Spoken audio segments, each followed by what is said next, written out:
Before we begin, here's how to earn continuing professional education credit for attending this session. Gain valuable insights by attending the podcast, then complete the assessment test to download your certificate. To do this, follow these simple steps. Click on the link in your description to access the session. Create a free account and attend the podcast. After the podcast, take the assessment test and download your certificate. It's easy, and it's free. We highly recommend checking out our subscription.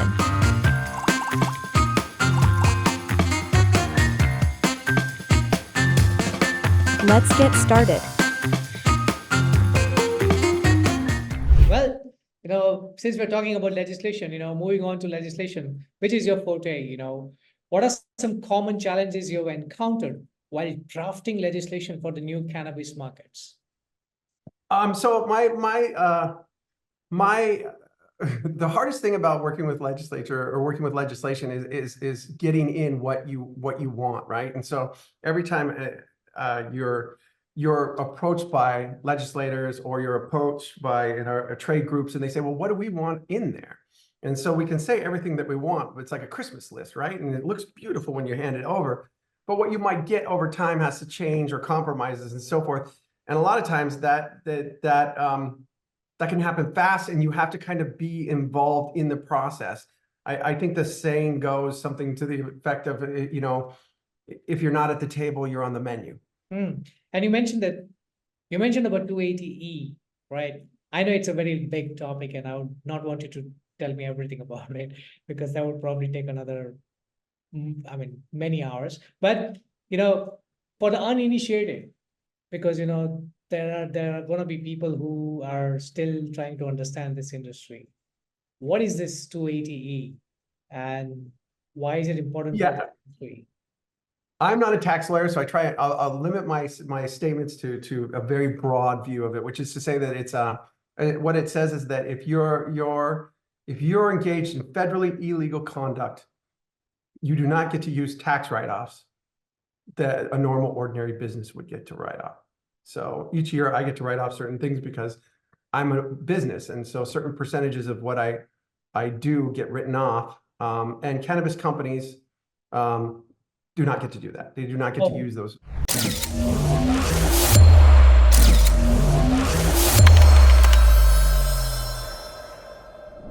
Hello, everyone, and welcome to today's podcast. I'm your host, Saul, and today joining us is a special guest who has been a beacon in the legal landscape of the burgeoning cannabis industry.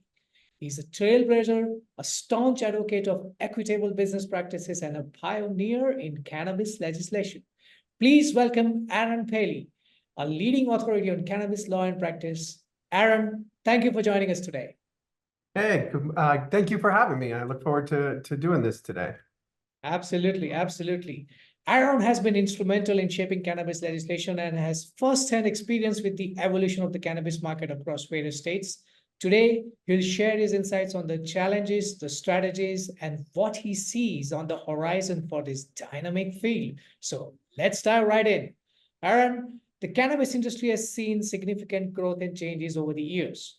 Could you describe some of the key milestones that have shaped the evolution of the cannabis markets in the United States? Sure. Obviously, we had a long period of prohibition there that started back in the 1920s by a guy named Anslinger, who essentially pushed forward this principled idea that we needed to have cannabis be illegal. Instead of calling it cannabis, he called it marijuana, and was able to make quite a bit of headway. I think that if he had been more honest and called it cannabis, most people would have objected to it, because most people had cannabis or cannabis products in their medicine cabinets at that time. They were using it medicinally throughout kind of the United States.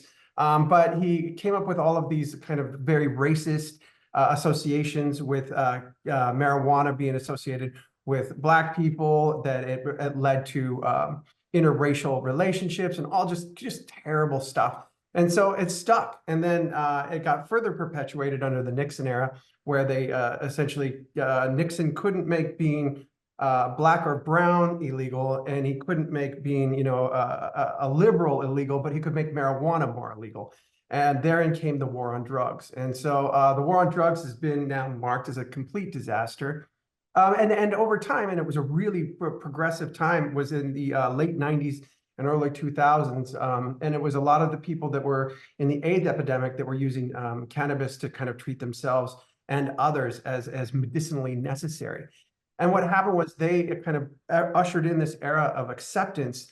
And you kind of fast forward to today, and even though several people in legislature and in government are holding on to this, cannabis is no different than heroin, or cannabis is bad for you, the truth of the matter is that medicinal marijuana is arguably more popular than Democrats and Republicans polled combined.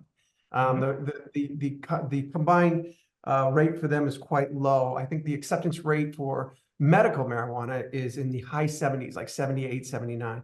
And for medicinal, it's kind of always been clocking in somewhere between 48 and 56%. I'm sorry, for recreational, it's been clocking about 48 to 56%. So that's kind of as a background of where we're at today in terms of acceptance. We're still kind of, a lot of the accepting of this, it tends to follow along, it's strangely kind of political lines. So you will see your redder states less acceptant of this, and your bluer states more acceptant of it. But you really do see that on the medicinal side of cannabis, it transcends politics or parties. People just know that this drug isn't hurting anybody. And most people know that it certainly doesn't belong in a Schedule I, which is where it is today, which is to say that the federal government believes that under the law, that there's no medicinal purpose for cannabis, and it is the most dangerous drug in the world. So we're waiting for those changes progressively to happen, and it's certainly in this experiment in the state-by-state markets, we're seeing them make those changes. That's fascinating. It's fascinating to see how different states have approached the regulation and the legalization of cannabis. So what can we learn from these variations? Well, that's an interesting question. I mean, so it really has kind of been all over the board. The legalizations that happened at the beginning were actually happening through voter legislation. So the voters would basically say, we want to pass this, because the legislature didn't really have the backbone to do it. But a lot of legislatures now are stepping in. They're seeing that the sky isn't falling when we legalize cannabis. And in fact, we can do this without, in fact, that there's more benefits than harms. All the harms that we were concerned about, when you look at the measurable harms, the biggest one was like, what about the children? And what we've seen is there's been no change in youth use in states where things are legalized. But however, we've seen huge changes in what happens in the criminal justice system, what's happening in the money that's saved in not prosecuting these cases. And then likewise in the amount of resources that are gained through taxing and so forth. So I would say that the rollout each state, you would think it would get better and better, but it kind of ends up being a mess in its own way in every state. I think the biggest progressions that we've seen in terms of how things are being done are the social equity element, and that is to say that those people, giving some of those people that were most harmed by the war on drugs the opportunity to get into this industry. What you saw with Colorado and Washington State, and then some of the first states to come online, was that it was dominated by white people with money. And so what we're seeing now is a lot of states trying to find a way to capitalize on the knowledge that that's what's happening. How do we allow or give these people the opportunity to not be, to do something with this? These people were the most harmed by this war on drugs, yet they're the first ones that are being pushed out of it. So each state is kind of coming up with their own model, and I think each other state gets the opportunity to learn what was good about that and what was bad. And so it is a progress. I've seen states like Washington and California or Washington is a good example of, like, we limited the number of licenses that we let come out according to population. And then Oregon said, why should we do that? Why wouldn't we treat it like any other business? Let's let the free hand of the market decide how many of these businesses can be out there. And so each one of those ideas has its pros and cons, and it'll be interesting to see how the other states continue to roll this out and what works and what doesn't. The biggest thing that we've seen is the residency requirement, which is kind of been a consistent thing.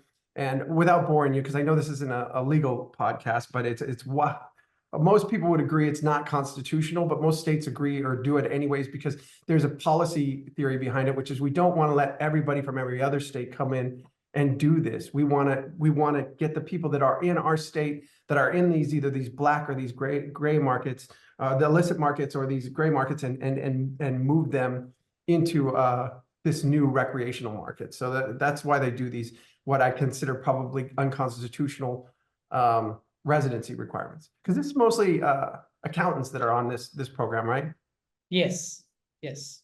Yeah, and they're definitely have their work kind of cut out for them, because the tax part of this is 280E, and for accountants there is a huge opportunity every time a new state comes online.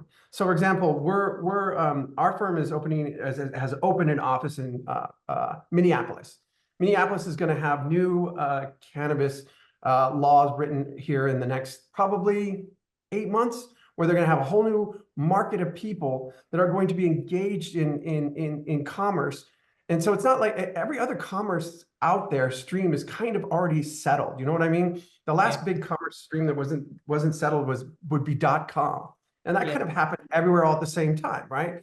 Whereas with cannabis, it's a state by state rollout. So accountants have this wonderful opportunity to go into this new market, for example, Minneapolis, or I don't know if I go to New York because it's such a mess, but Florida is about to come online. So these new markets where these people need this legal help from accountants, because the first thing that as attorneys, when we get hired and we're working with our clients, we tell our clients is the first thing you need is an accountant, because you guys have real accounting issues. There's all of these things that have to do with 280E, which there's no write-offs for these cannabis companies, and also they've got, cost of goods sold might be the only thing that they have going for them. It can just be, but there's all of these things that accountants that work in this area of 280E and understand some of these cannabis laws can provide so much opportunity for these people. And without them, I've seen, in some clients, they can get taxed at like 80%. Can you imagine trying to run a business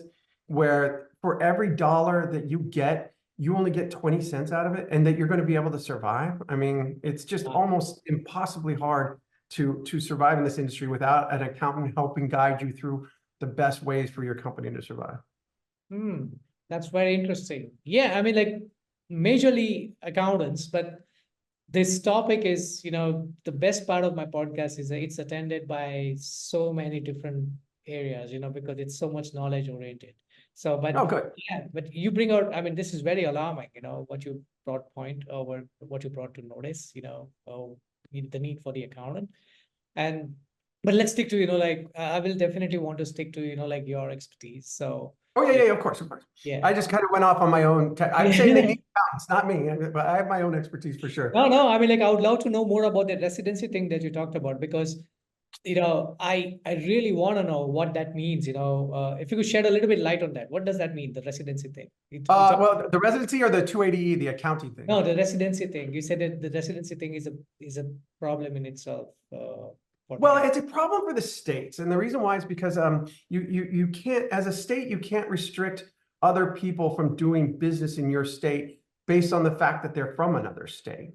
It's just not. It's not under our constitution. We don't allow for that. So you've got this problem where, and again, like without boring you to death with the constitutional law of it, it was to make it so that states didn't create restrictions that were protective of other states. So every state treats every other resident from another state the same.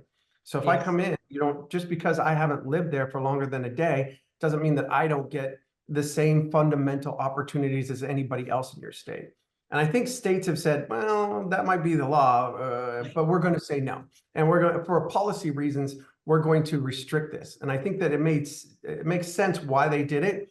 And a lot of states, I think there's already been 3 or 4 cases where they basically said you can't do that, and the states are like, okay, we won't do it. But as each new state rolls out their program, they still do it, even though they know that these other states have already been told that it's not constitutional and they can't do it. So there you go. Do you want to earn CPE credit? Take this course of My CPE to earn free credit. Click the link in the description to get started. Interesting. Well, since we're talking about legislation, moving on to legislation, which is your forte, What are some common challenges you've encountered while drafting legislation for the new cannabis markets? So my the hardest thing about working with legislature or working with legislation is getting in what you want, right? And so every time you're approached by legislators or you're approached by trade groups, and they say, well, what do we want in there? And so we can say everything that we want, but it's like a Christmas list, right? And it looks beautiful when you hand it over, but what you might get over time has to change or compromises and so forth. And a lot of times that can happen fast, and you have to kind of be involved in the process. I think the saying goes something to the effect of, if you're not at the table, you're on the menu. And so you really have to be, if you don't integrate yourself into the political process every year, then you're potentially going to be harmed. And so a lot of times I've seen in different markets, because we work in multiple states, you see people say, well, everybody else is making a decision. What difference does it make? And it's like, it makes a difference. And so even if your difference is being involved in a trade group, or if it's being involved legislatively, like in whatever way you are, I think trade groups are kind of the most effective way for licensees or people that have licenses to kind of steer the ship. But every year, in every state, they are coming after cannabis, whether it's trying to tax them differently, tax them more, change what they can do, change what they can say, how they can say it. They're constantly really under attack. And what they want to be able to do is not only defend against those attacks, but then also find ways to move forward. They treat cannabis like plutonium, and it's regulated accordingly. Except I don't think plutonium even has a traceability program. And so you have the cannabis being really highly, highly regulated, and there's nothing wrong with that. We needed that in order to show that what we're doing was correct. But over time, and also to kind of show the feds that we had this under control. But I think that there's an ebb and a flow to that regulation for how harsh it needs to be versus how lax it needs to be. I think there's a middle ground there for every state. Some states start off on one end of the pendulum and others on the other. And you kind of are hopeful over time that pendulum just kind of evens out. I mean, that's difficult, I mean, it's so challenging, with these challenges. How do you approach these hurdles, to ensure that the legislation supports a sustainable and an equitable market? Well, in some ways, you kind of have to take it as it comes. I mean, there's times where there's been changes in the law where we've been really upset. And there's other times you can tell that the changes in the law, or the groups of people are preventing changes in the law because everybody kind of has their own interests, and that's why it's like I say, it's like these trade groups. A lot of times they can be splintered because they have their own separate interests, and so you have to kind of again, it just takes active involvement, which can be really challenging and arguably exhausting. You're already running a business that's really hard to keep open. You're wearing multiple hats. Maybe you're taking a few off and handing them to other people, but you're also trying to stay involved in this brand new market. But it's because it's a brand new market that doesn't have any established rules or regulations. You look at the liquor laws and liquor rules, and every progress that they make are these little tiny progressions, because it's been around for 100 years, and the same is true for so many other industries that are out there. This one is brand new, and they're trying to decide every day and every year, like what the proper legislation and what the proper rules should be. And the best way for you to make sure that that's equitable and that it has integrity is for you to be involved, or you as a licensee to be involved. Yeah. You mentioned about, like wearing different hats and everything. So I guess it goes more beyond, you have to have some form of relationships in the industry with different kind of people. So what's happening, what's the buzz, and how it ties in, So, I mean, and as it is, building equitable relationships is pivotal for any industry, right? Especially one which is like young and fast growing as cannabis. There's so much happening, and it just can't be everywhere, right? So, from your experience, if you could just, because you've been there for a long time, so probably from your experience, what are the keys to establishing fair partnerships in this industry? Oh, that's a tough one. Partnerships. Well, first of all, I should say, like, a lot of what we do at my firm is partnership litigation and investor litigation. So it's when everything went wrong, right? And so I love to tell you that because of all that litigation, it allows you to see around corners, but it does in so much as that you want to make sure the people that are in this industry, like when you think about it, it's like somebody that really truly loves the plant and is a farmer probably isn't wildly rich. And people that are wildly rich probably aren't much in the way of farming. And so you a lot of times those are the two groups that are being brought together. There's other, when you're on the retail side, I don't think you have as much need for financing. But when you're growing, especially when you're growing indoor, but even if you're growing outdoor, you need land, you need light, and you need water, and you need a lot of plants, and you need the expertise. And so the expertise you may have, but you don't have the money for all the other things. And so when you bring the money people together with the farming people, it's not oil and water, but they see the world differently. And so it's in some ways stepping out of your own shoes and trying to relate with those people and finding good partners. A lot of times people are just trying to find anyone that will finance this dream. And so they settle on either making deals with the devil or making deals and finding out later on they're with the devil. And in either case, it's like it can't always be prevented, but sometimes the best thing to do is to take your time in finding that right partner, and then also not giving up too much, because the money people, when they do come in, and they will, they're not always predatory, but they're always looking for the best possible advantage. And so as growers or people that are on the other side of that, they need to figure out how they're going to protect themselves. One of those ways is by having counsel on their side, but the other way is really just knowing. I mean, like I was told one client one time, I was like, why don't you just go out to dinner with them and see how they treat the wait staff? Like, I mean, that alone should tell you something. Like, there's something to be said for how people treat people, and knowing that that's the kind of person you want to do business with. So that's kind of there's no magic to that, though. I know a couple of guys that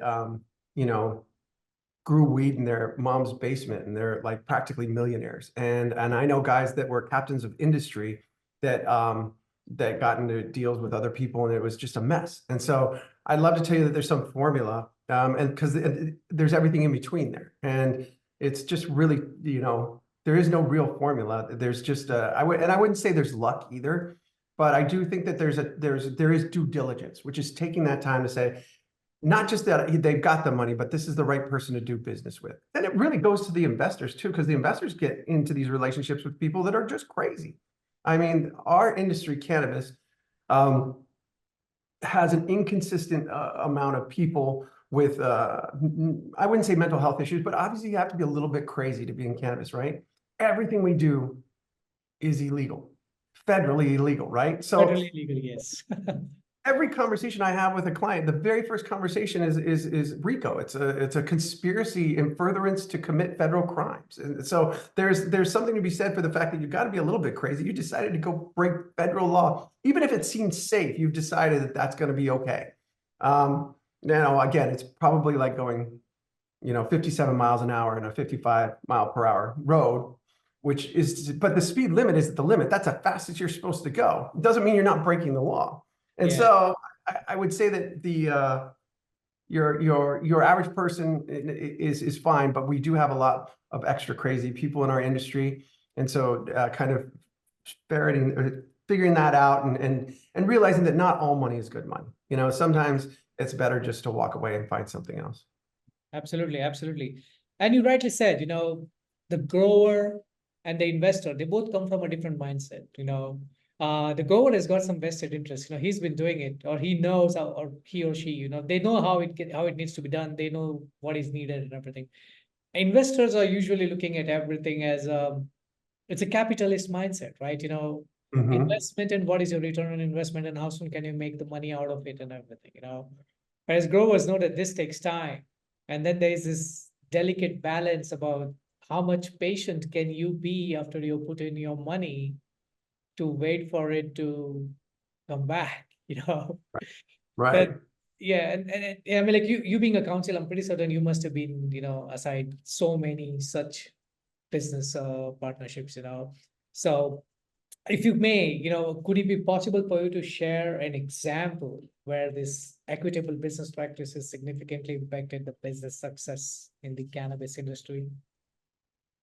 I mean, it's kind of all over the place. Yeah, in some sense, you have to remember that the community that's coming into this in every new state, arguably, there's two groups of people: entrepreneurs that are just like, yes, let's do this, and outlaws, people that used to do this as a crime and decided that this was criminal. And amongst both of those communities are a lot of people with bad intentions or not good intentions or just not good people. And so we believe that, a lot of that can be fixed by A, getting to know your potential partner, and then B, drafting up documents that protect the parties and drafting up agreements that protect the parties on both sides, so that both sides have counsel and both sides see it. Because your formation documents for when you form your company are really going to speak to how things are going to go. Because we know one thing for sure: you're going to start making money or you're going to start losing money, and you're going to fight about something. And when you do, you can go back to this document and say, well, this is how we resolve these fights. There's, in every relationship, there's risk. How much is everybody going to put in, whether it's time or money, and how that is allocated. Return, who's getting that back? Am I going to get paid for the work I do? Am I going to get paid back for the money that I put in? And then, exit, like, how do we get out of this thing when we can't get along? And then expectations. What are everyone's expectations? Whether it's, or do we have, can we compete with our own company? And do you expect me to put in 40 hours a week? All of these things can be kind of explained. You could talk about all these things and get these things clarified right at the beginning of your relationship. And if you do, it will most certainly suck all the romance out of the room, right? Like, because now you're talking about the real things, right? It's kind of like getting a prenuptial agreement, right? It really just is like, we're talking about this tough stuff that I want to talk about what this looks like when it ends, instead of talking about like all the blue sky and the stars in our eyes. And so, but doing that, really beginning part of your partnership is going to help. Because the truth is that, the money people, really overvalue their money and the fact that, this could never have been done without my money. And the sweat equity people feel that, without me there every day doing the job and connecting with it, whatever, this could have never been done. And both of them are right, and both of them are wrong. They both have value. It's just assessing that value early on so that everyone feels that they're on equal footing, and not misunderstanding kind of where they're coming from. Absolutely, I agree to you. Now that's the relationship side of it, or I would say that's the human side of it. But then, like you had mentioned, there is a legal side of it, because this is a very complex legal thing. So let's talk about navigating those legal complexities. What I'm talking about is if I were to ask you, what are some prevalent legal issues for cannabis businesses today, and how do you navigate them? If you can tell a little bit about that.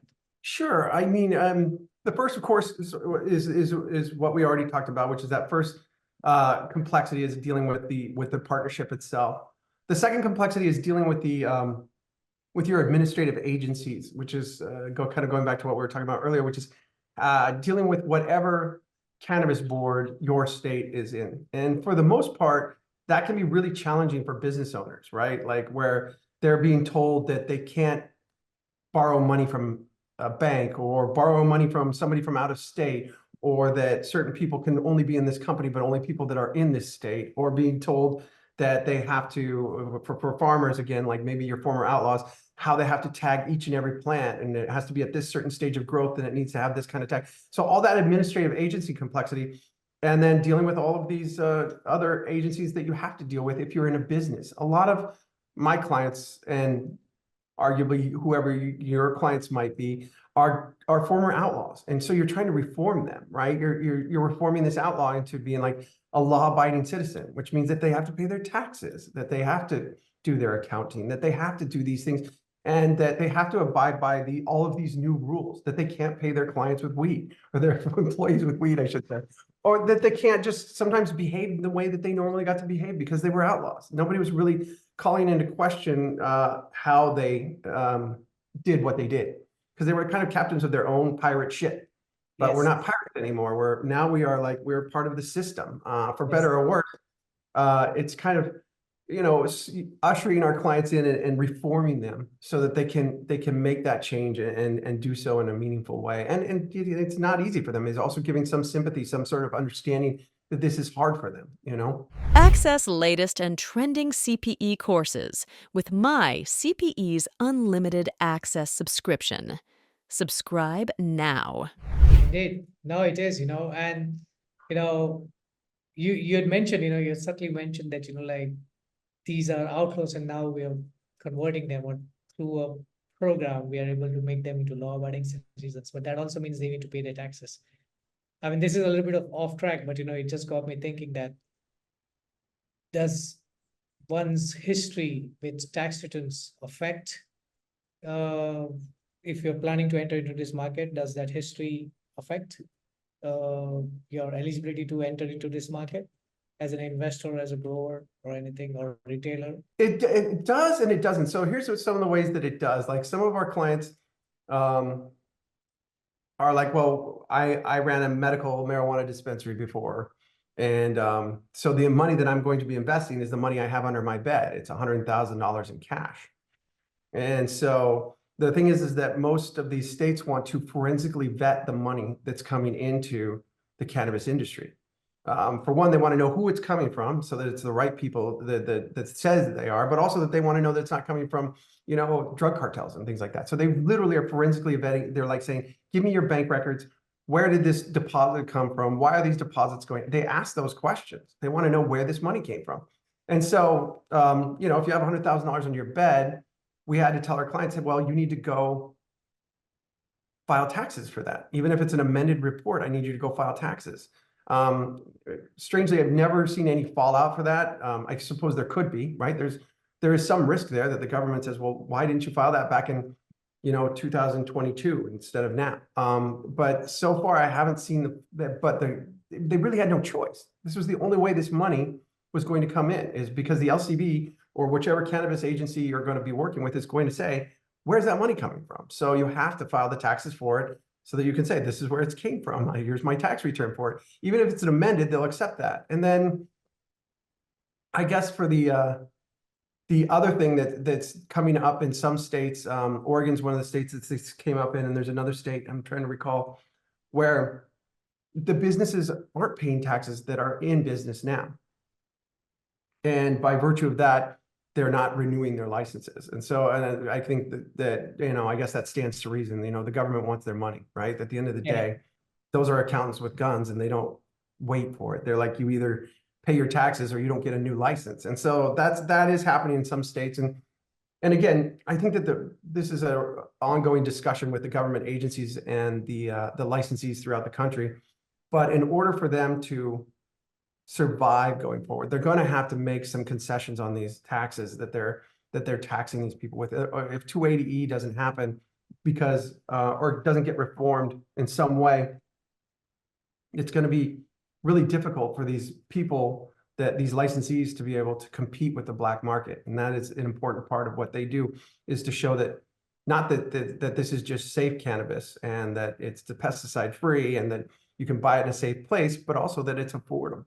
So those are some of the tax issues that kind of the licensees face.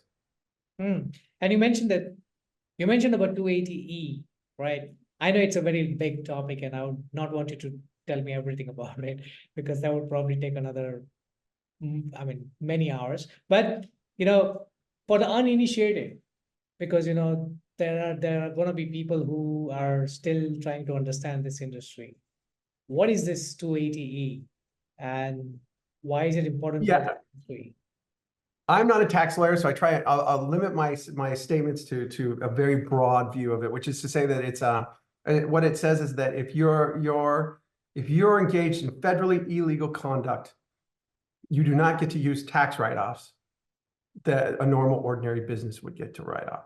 So each year I get to write off certain things because I'm a business, and so certain percentages of what I do get written off. And cannabis companies do not get to do that. They do not get to use those. So you're not allowed to deduct your expenses, which other businesses are allowed to do. Oh, that's interesting. That's interesting. Yeah, so that makes it wildly. So you're already being punished. Like, for example, states, are already taxing them between 15 and 30%. Some states as high as 38%, 35% for the states that's coming out of every dollar. And then on top of that, you don't get to write off anything else. So it's just a wildly high tax system. So you're still getting taxed with zero write-offs. Wow. So it's everything that you receive, you get taxed at it. But come to think of it, that brings me a very interesting point, because I know that, I could be wrong because I'm not in the industry, neither in the legislation. I do know that, you are not allowed to you can't open a bank, so it's all Right. a cash regulated industry. Isn't it? It is and it isn't. There are in almost every state that we work in, and we've seen at least one bank has stepped forward, but they're small credit unions, right? Yes. And they have very, very limited, and they vet people at in the same way that you would be vetted by the state itself. And if you answer one question wrong, you just lost your only opportunity to do banking, which means you are an all cash industry. But the other side of it is with the retailers, even though they have banks, they don't have access to Visa or MasterCard. Yeah. So anybody that's showing up to pay with a Visa or MasterCard, they're pointing them to an ATM machine in the same building and saying, use that right over there. There are a few workarounds by a few companies, but generally speaking, Visa and MasterCard have zero interest in providing rails to the retailers to use their cards. And for that reason, there is still a ton of cash, being generated and moved around back and forth by these people, even if they have a bank that they might be able to bank with. There still is and so we saw like over the last several years, we've seen a lot of situations where retail stores are being robbed, one after another, and it's been really tough. And by the way, crazy as this sounds, they get robbed. I have one of my clients that was robbed, we'll just say for tens of thousands of dollars, and they still had to pay taxes to the state for the money that was stolen from their safe. Oh, because you're not allowed to deduct it as, and it's not their money, right? They're holding that money in trust for the state. So the Yeah. state's like, well, you still need to pay me that money. So they get robbed twice. It's just terrible. Oh my God. Oh my God. Just a curious question. Someone told me that there is nothing in this world that you cannot insure. Does insurance help in this matters? Insurance can help, but I don't know that any of the insurance companies do anything for retailers for being robbed.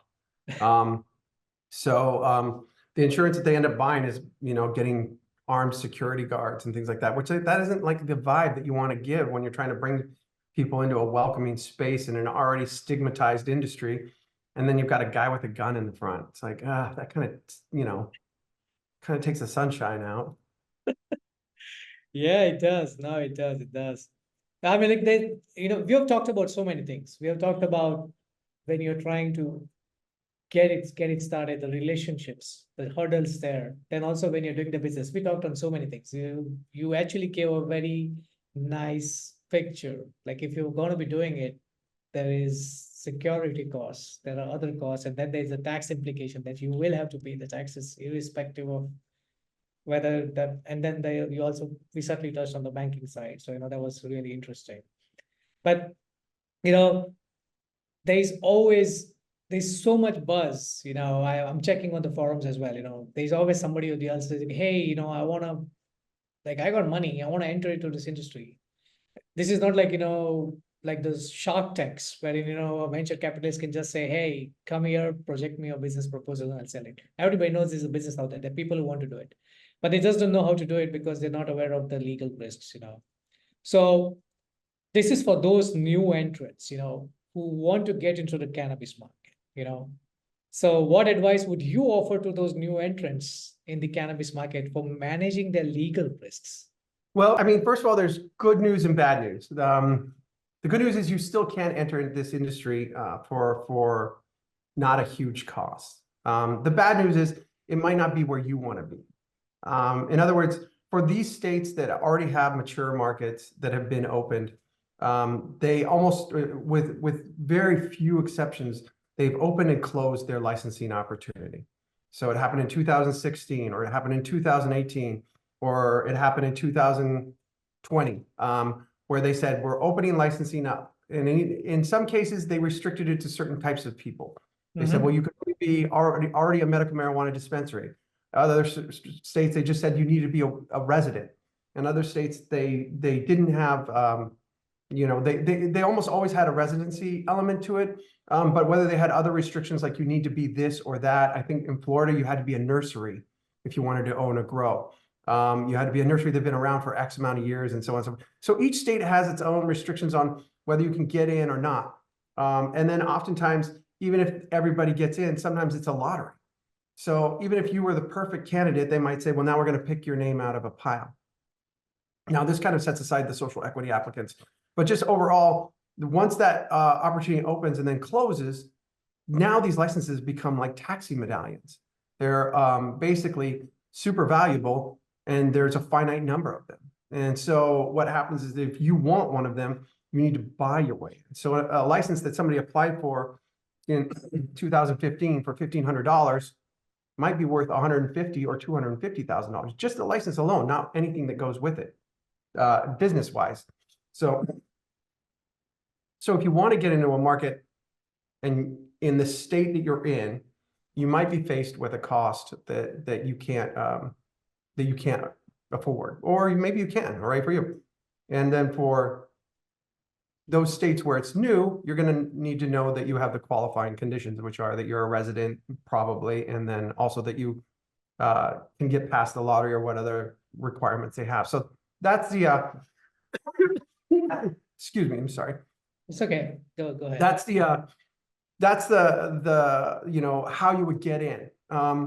Then in terms of the market itself, it's there's kind of like there's 4 or 5 categories, but there's basically producers, people that grow the cannabis, processors, people that do something else with it, make it into oils or edibles, delivery, and then transportation, and sometimes distribution, and then lastly retail. Correct. And even then, we used to have this. You know, for the first couple of years, we were like, well, clearly the retailers are the ones making all the money. Somehow they've managed to control it. So like that's the you know, which didn't make sense at the before everything kind of came out. You would think, well, I'll create a brand and I'll be in every store. You know, I don't want to be, you know, just in 3 stores. I want to be in every store. And, you know, you can only have, you know, so many stores, but I could be in all of them. But at the end of the day, it ended up being that generally speaking, the most successful people ended up being on the retail side of the industry, which is surprising. But like anything, there's always exceptions. In California, retailers are getting killed over there because it's like they have such a strong black market there of people running brick and mortar sales that even if they raid, you know, 100 of them, 70 of them open up the next week in the same place. And in New York, it's, you know, even worse. So you're talking about 2 of the most densely populated, hugest states in terms of population in the country, where you should just be printing money if you open up a retail. And in New York, it's the same thing. They have at every bodega, you can't, you know, throw a rock without hitting a new place that's selling marijuana, you know, without any repercussion, and they don't have any license whatsoever. So there's so many people in New York and California that are selling cannabis retail-wise illegally that the market is almost impossible to survive in. And so whereas you would say that you have a model and you're like, well, it's clearly if you're going to go into this new state, this is what you should do. The answer is there's no magic thing. You just kind of have to look around and see what's happening. Well, yeah, absolutely. No, you know, Aaron, you know, before we move towards concluding this, you know, I have to ask you this question, which may be a little bit off track again, but like, if you could share with me one story from your past, you know, like one incident from your past, wherein you had like, you weren't sure whether this would work. Like, you know, a client came to you and like, I want to do this, and you were not sure whether it would work, but it worked. And one case in which you were 100% sure that this is going to go through because I've checked off all the boxes. This license will go through, and this, you know, this will happen, but it did not happen. And what did you learn out of it? You know. Let's see. So a crazy case that I thought we would be fine with and be able to get control of, and it really was just spun out of control super quick. Had to do more with it was a trademark issue in litigation, where we had a client that clearly owned this mark and been doing this work and ran this brand, and done so very successfully. Had two employees who were fired, and then they proceeded to go and file for their trademark with the state and get the trademark, and then file with the USPTO, and they turned around and took their filing of the trademark and said, we're this company now. Oh my God. Don't do business with them. And if you do, we're going to sue you. Now, Oh these my two God. guys were just like a couple of guys that were like, just like with their mom's internet connection and a keyboard, were able to, devastate this company. And so we immediately filed a lawsuit. They responded with an attorney. I mean, for us, it was like an open and shut case. There was no question about it that we had the mark. But the presumption, because our client hadn't filed the mark yet, was that they were the ones that held the mark. And so we had to litigate the matter. And it took about 18 months before we got a resolution. We won. Yeah. But in the meantime, the damage was done, right? Like they had lost, relationships with businesses. They lost hundreds of thousands of dollars in sales. And these two guys were judgment proof to start with. So when we sued them, it was like, they were like, we don't have anything. I drive a Honda and live in a 1-bedroom apartment. So it was kind of like a cautionary tale for the importance of protecting your intellectual property, because filing a state trademark is not something you necessarily need a lawyer for. You can, but at the state level, state trademark applications are fairly easy, and it would have protected them tremendously. But unfortunately, hindsight is 20/20, right? So, and then it's another story. Another story, like a more cautionary tale than anything, would be is that, again, we're dealing with, outlaws. And so a lot of times people are selling things and not necessarily disclosing what they're truly selling. So in a lot of markets, they're saying, well, I'm selling you this license, but then you find out it's not a state license that they're selling. They're selling a medical cannabis endorsement. Or in one instance, there was a gentleman who had sold his license to 3 different people. Oh my God. And there was none of us knew about the other one. And so we're making this deal to buy this license. We release the funds, and he takes off. He left the country. We were able to actually track him down and get a resolution. But what a mess. And again, there's just no amount of due diligence necessarily that can sometimes uncover the things that people are doing with bad intent. And so you just have to be careful. I learned from that, but you have to be careful. Yeah, absolutely. Looking ahead based on the current trends, what predictions can you make about the future of the cannabis markets? Oh, that is a great story. I was in a speaking engagement back in 2011 with my mentor, Jeffrey Steinborn, and that same question was asked to me, and I was like, I believe in the next 5 years that we will have probably federally legal cannabis. And Jeffrey Steinborn, he leaned over to me and he said, "Oh, you're on the 5-year plan too." And so afterwards, I asked him what that was about. He's like, "Yeah, I've been on the 5-year plan since 1979." And I was like, okay, I get it. It does make sense to say we're 5 years away, right? Because it just almost always seems within reach. Yes. But one thing I've learned really is that the problem with cannabis and its legalization issue is that it is a legal problem and it's a political problem. And I've learned, if nothing else, in the last 10 years of my life, that I can't predict what's going to happen in politics.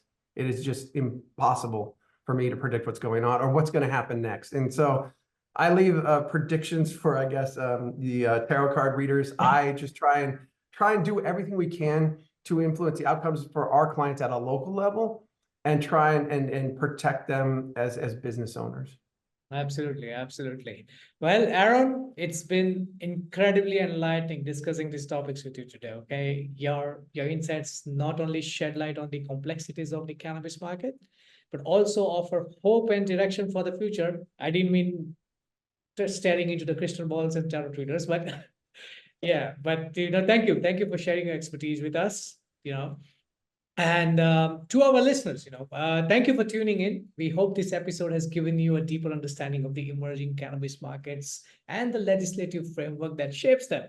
For more episodes like this, make sure to follow us on your favorite podcasts. Until next time, keep exploring and stay informed. Cheers. Access latest and trending CPE courses with my CPE's Unlimited Access subscription. Subscribe now.